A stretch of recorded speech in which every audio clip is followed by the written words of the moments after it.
moins 6 morts dans l'attaque de position de l'armée ivoirienne à Kafolo et Kobolotougou dans le nord du pays. L'armée ivoirienne en alerte. La Côte d'Ivoire et l'Éthiopie croisent le fer demain 30 mars au stade de Bimpe dans le cadre des éliminatoires de la CAN 2022. L'Éthiopie doit gagner ce match pour être qualifiée. Bonsoir et bienvenue dans le journal. Deux positions des forces armées attaquées dans la nuit du 28 au 29 mars 2021. Un bilan au moins 6 morts et 5 blessés côté ami, 3 soldats tués et 5 blessés côté ennemi, 3 assaillants tués et 4 autres interpellés. La première attaque est survenue à Kafolo et la deuxième à Kolobougou dans le nord du pays à la frontière avec le Burkina Faso. Les opérations militaires de ratissage se poursuivent sur le terrain. C'est la seconde fois que Kafolo est la cible d'attaques de ce type en moins d'un mois. Et sachez que le nouveau président de l'Assemblée nationale sera connu demain 30 mars 2021 lors de la séance inaugurale de la deuxième législature de la Troisième République. Le chef de l'Assemblée sera sans surprise issu des rangs du parti présidentiel qui a remporté 137 sièges de députés sur 255 le 6 mars dernier. Et puis Amadou Soumaoro, Konaté, Vassiriki, Traoré, Mariam, tous du RHDP et Nzinda Foueliane du PDCI-RDA sont en lice pour la présidence de l'Assemblée nationale. Le scrutin sera repris dans 4 circonscriptions. Une délégation du Ghana en charge de la lutte contre le trafic illicite des êtres humains séjourne en ce moment même en Côte d'Ivoire. Cette délégation a rencontré la ministre de la Solidarité, de la Cohésion sociale et de la lutte contre la pauvreté en vue d'exprimer sa volonté de poursuivre le travail pour endiguer la traite des personnes. Le reportage de Clément Boko. La sous-région ouest-africaine déterminée à mettre fin au phénomène de la traite des personnes. C'est l'objectif de la visite du HTS, le secrétariat ghanéen de la lutte contre la traite des personnes, à la ministre ivoirienne de la Solidarité, de la Cohésion sociale et de la lutte contre la pauvreté. Accompagnés des responsables d'Expertise France, les autorités ghanéennes sont venues exprimer leur volonté à renforcer la coopération avec la Côte d'Ivoire pour éradiquer le phénomène. C'est pour montrer encore une fois l'importance de la collaboration qui, à la base, est l'objectif principal de notre présence ici. Donc je tiens encore à lancer un message fort à toutes ces personnes-là qui pratiquent la traite pour qu'elles comprennent que ça va devoir s'arrêter. Nous sommes là spécifiquement pour ça, nous allons y travailler. Et en tout cas, on tient à dire merci à nos homologues de la Côte d'Ivoire.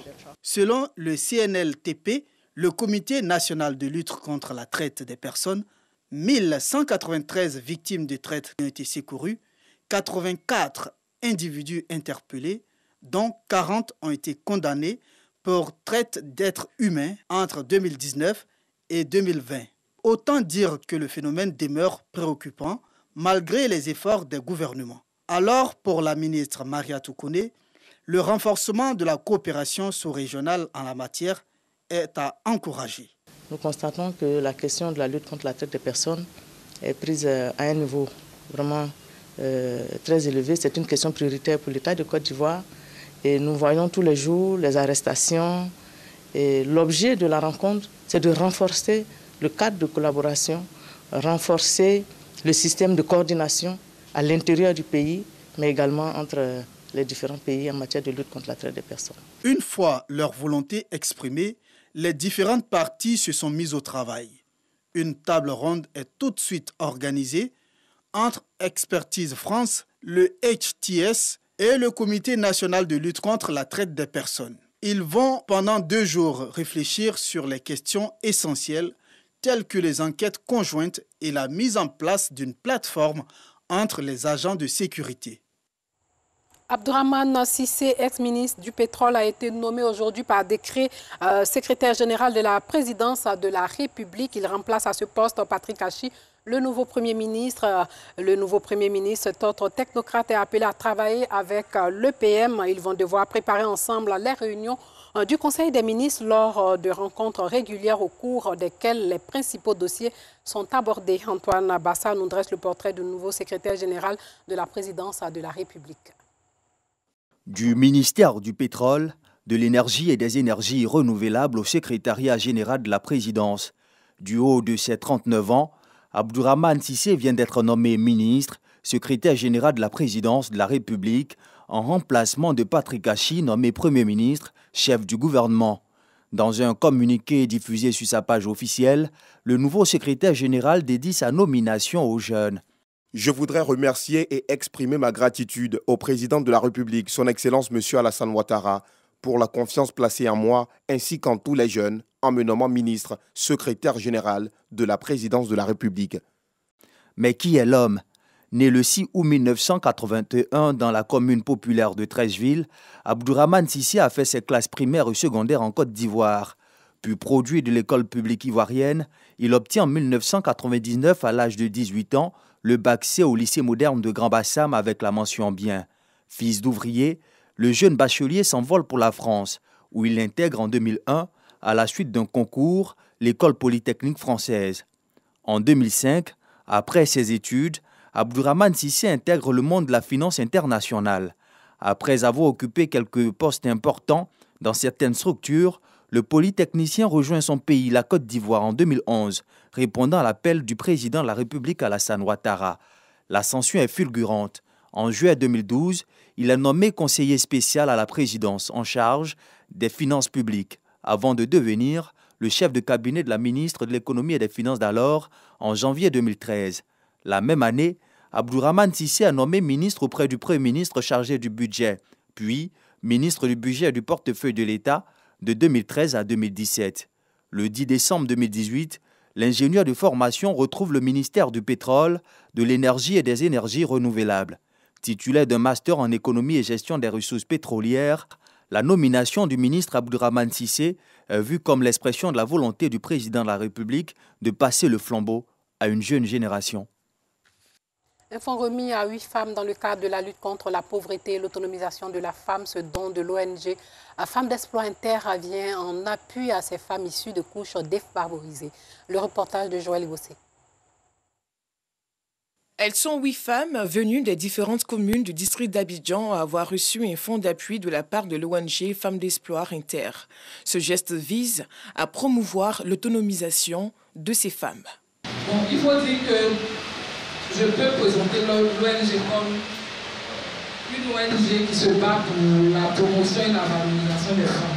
Avant la remise des fonds, les femmes ont bénéficié d'une formation aux techniques de gestion de projets et de comptabilité afin de les aider dans une optique de durabilité dans leur business. Le challenge aujourd'hui pour les femmes, c'est la gestion, le contrôle des fonds qu'on leur a remis et le suivi. Aujourd'hui, que les femmes sachent qu'il y a plusieurs organismes qui ont la possibilité de donner des prêts, de donner des fonds pour accompagner dans les activités génératrices de revenus. Un accompagnement financier que je pense avant tout doit être accompagné aussi d'une formation au mécanisme de développement des PME, à savoir que les fonds qui sont octroyés pour soutenir, n'est-ce pas, les dames dans leurs projets, eh bien qu'elles puissent utiliser ces fonds-là à bon escient.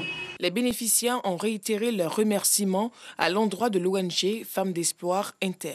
Elles ont eu confiance en nous, elles nous ont donné ce prêt. Et nous aussi, nous devons faire l'effort aussi de rembourser ce prêt pour donner la chance à d'autres sœurs pour mener les activités.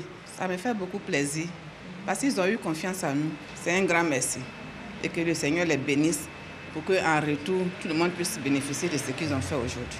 L'ONG Femmes d'Espoir Inter a été créée en 2019.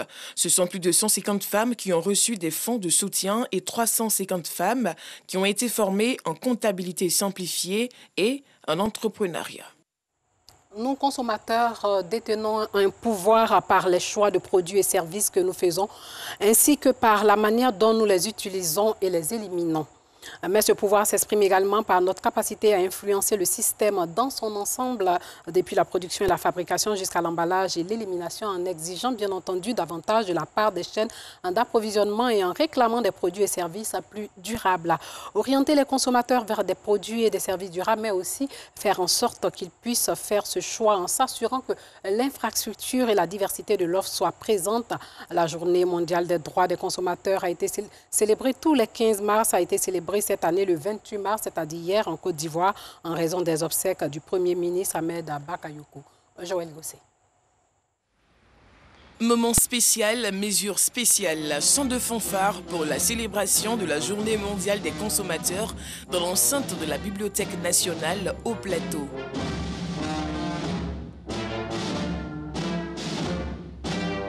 Les populations ont répondu présentes à l'invitation du CNOCCI, la coalition nationale des organisations de consommateurs de Côte d'Ivoire, SOS Vie Chère. Les consommateurs ont été sensibilisés à la connaissance du code qui régit leur association. Seul moyen, selon Alexandre Kofi, de permettre à la population de revendiquer leurs droits et jouir de certains avantages. L'avantage majeur, c'est celui qui permet aux associations consuméristes d'ester en justice. Et se constituer même partie civile pour des consommateurs qui ont subi un préjudice lors des transactions commerciales. Et en second lieu, le second avantage, c'est que l'État souhaite avoir une action conjointe, c'est-à-dire une sorte de contribution des consommateurs lésés, voilà, et une contribution qui permettra au service public ou au service du ministère du Commerce d'agir pour régler certains problèmes sur le marché.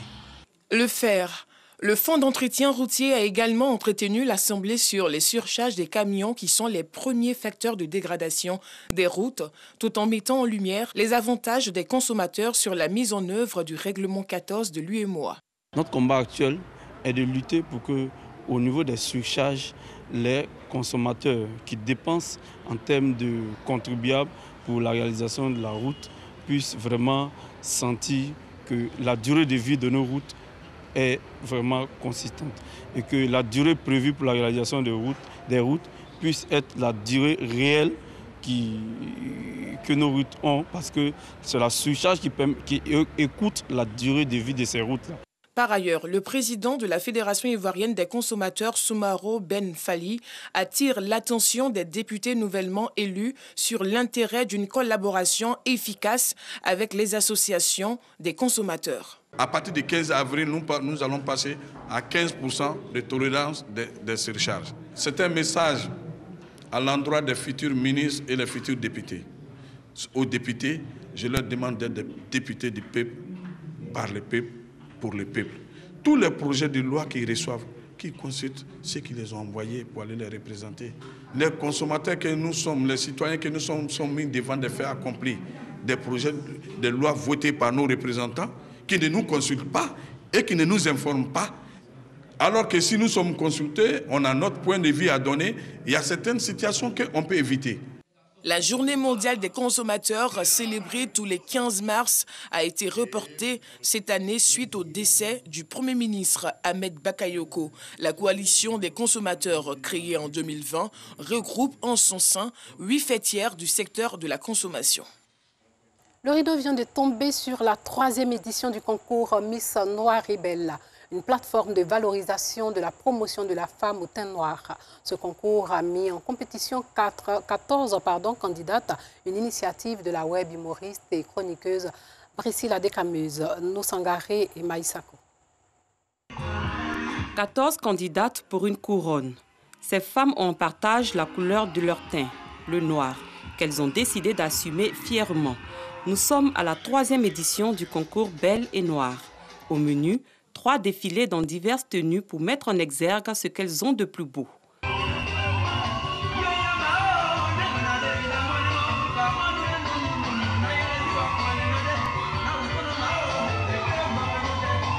À l'issue de la compétition, la candidate numéro 12, Ayakwasi Christelle, est choisie comme la nouvelle reine de ce concours qui met en lumière la beauté de la femme africaine. J'ai beaucoup travaillé, il faut le dire, j'ai beaucoup travaillé, j'ai persévéré, j'ai fait presque tout ce que les coachs nous montraient et je l'ai appliqué ce soir et vous voyez que ça paye et je suis très fière. Ce n'est pas permis à tout le monde d'être Miss Noire parce qu'il y a beaucoup de filles qui ne s'assument pas aujourd'hui.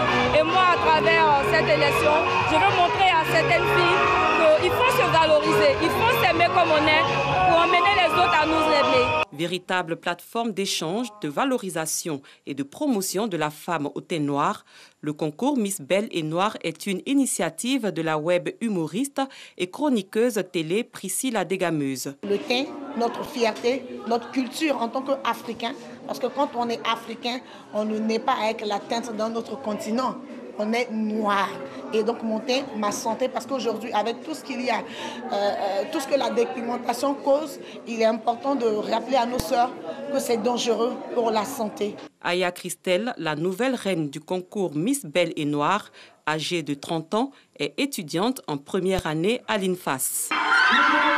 Un mot de sport, la Côte d'Ivoire sera opposée à l'Éthiopie à 15 h demain 30 mars au stade d'Ebimpe à huis clos. C'est le dernier match des éliminatoires de la CAN 2022 qui se jouera au Cameroun. La Côte d'Ivoire est déjà qualifiée. L'Éthiopie doit gagner ce match pour être qualifiée.